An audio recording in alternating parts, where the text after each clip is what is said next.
New Zealand is looking to India to boost tourism numbers and inject extra cash into its struggling economy. During an official visit by the Kiwi PM, Air New Zealand has announced plans for a direct flight between the two countries. Air New Zealand and Air India have announced a code-sharing partnership and plans to launch direct flights between Auckland and New Delhi by 2028. The announcement was made during New Zealand Prime Minister Christopher Luxon's official visit to India. We'll do everything from our end to make sure air services agreements and the bureaucracy, essentially the legislation and bureaucracy behind it actually is available very quickly.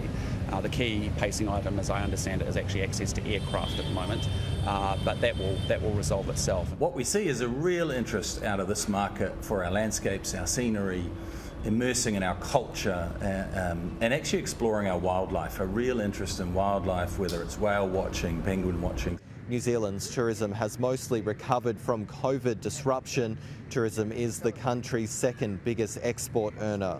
When we have tourism and international education growing, that also leads to flows of trade and investment and capital that come off on the back of that. The reason for the sort of circa 2028 is really the airline ecosystem is still getting back on stream. You know, there's probably circa 2,000 aircraft short in the world today.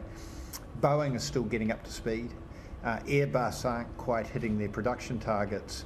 I've shared previously that Air New Zealand is waiting for planes. They're actually about 5 years late. The Kiwi Prime Minister is travelling with around 40 business delegates to strengthen trade ties with India. This agreement is one of several deals to emerge from the trip. Earlier this week, New Zealand and India agreed to start free trade agreement talks. The two countries are also strengthening their defence partnership.